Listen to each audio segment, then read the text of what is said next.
The Israelites were on a roll, their spirits high and their confidence unshakable.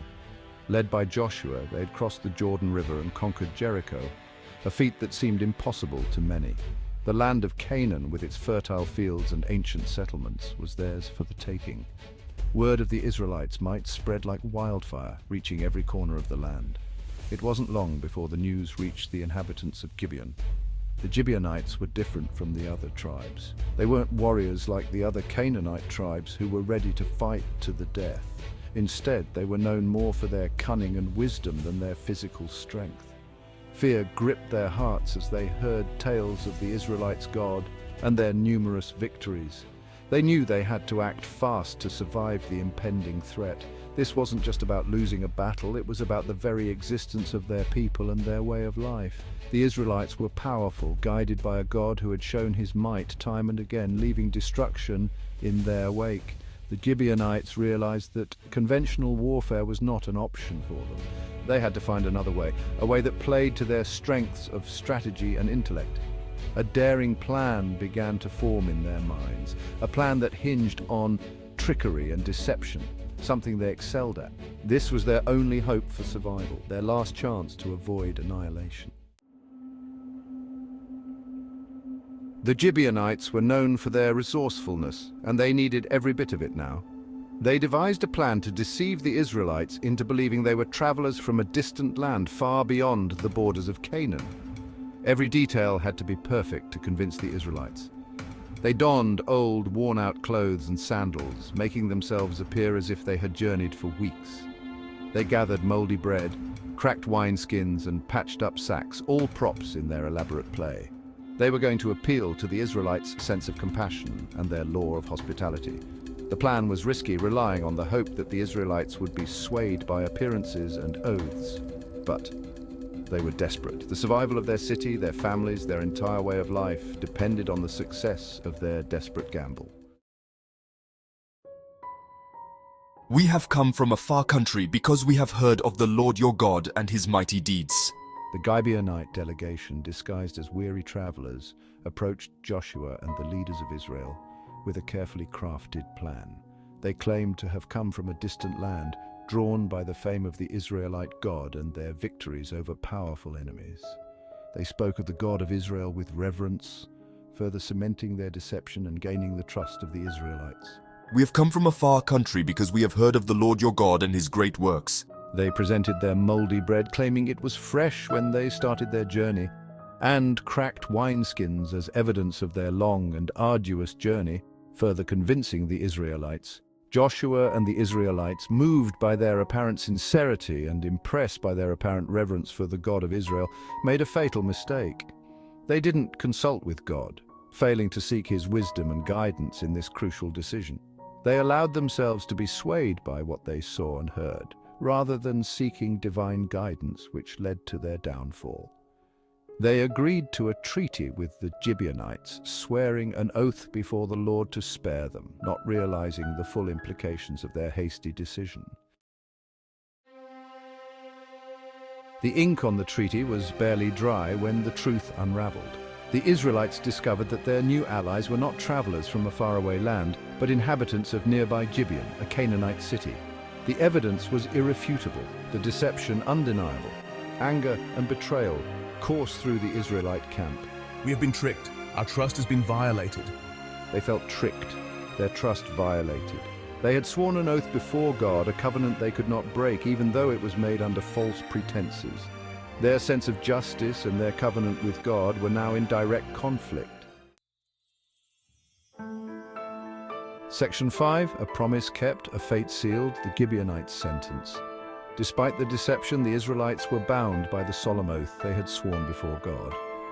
This oath was not just a mere formality, it was a sacred promise that held immense weight in their society. They could not, in good conscience, break their word, even if it was given based on a lie. The moral and spiritual implications of breaking an oath were too significant to ignore. We cannot break our oath, even though it was made under false pretenses. Our integrity and faithfulness to God are at stake.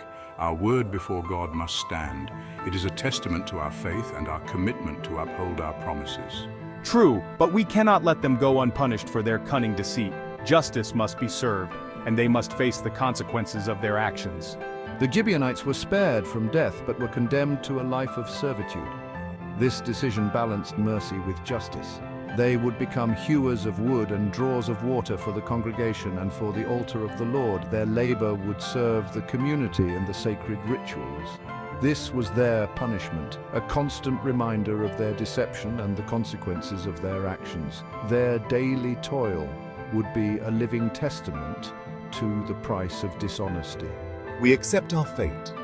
We understand the gravity of our actions and the justice of our punishment. We will serve the Israelites as a reminder of our actions and their consequences.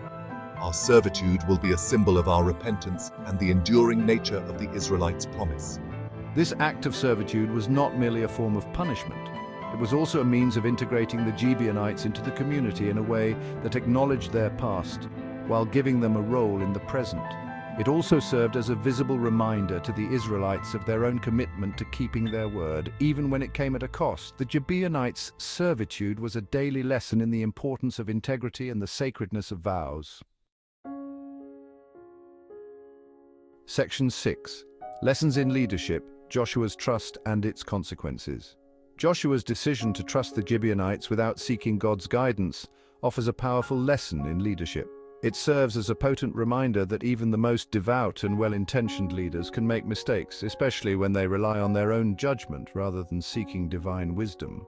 I should have sought God's guidance. My compassion and desire for peace clouded my judgment. This story underscores the importance of seeking God's will in all matters, big or small. It highlights the dangers of allowing human emotions such as compassion or the desire for peace to cloud judgment. Joshua's experience serves as a timeless reminder to all leaders that true wisdom and guidance come from a deep connection with the divine. Section 7. The High Cost of Deception, a Moral Compass. The Gibeonites' deception, while effective in securing their survival, came at a significant cost. It highlighted the slippery slope of deceit, demonstrating how even the most calculated lies can have unintended consequences. While their actions were driven by a desperate need for survival, they ultimately led to a life of servitude, a constant reminder of their dishonesty. This story serves as a powerful reminder that true victory lies not in cunning or manipulation, but in integrity and righteousness. Section 8. Mercy and Justice, Navigating a Moral Dilemma. The story of the Gibeonites presents a compelling moral dilemma, forcing us to confront the complexities of mercy and justice. The Israelites, bound by their oath, chose to uphold their commitment even though it was made under false pretenses. This act of holding true to their word, even when it was given based on a lie, speaks volumes about their character and their commitment to their covenant with God. At the same time, they didn't let the Gibeonites off scot-free. They imposed a just punishment, albeit one tempered with mercy. Section 9. Faith tested, faith rewarded, the Israelites' obedience. The Israelites' decision to honor their oath despite the deception is a testament to their faith and obedience to God. It would have been easy to dismiss their promise as invalid, given that it was obtained through trickery. However, they understood the sanctity of an oath sworn before God. We must uphold our promise, for it was made before the Lord. Our word is our bond, even when it's difficult to keep. Their choice reflects a deep respect for divine law and a willingness to prioritize their covenant with God above their own sense of justice or desire for retribution. It's not easy, but we must show our faithfulness.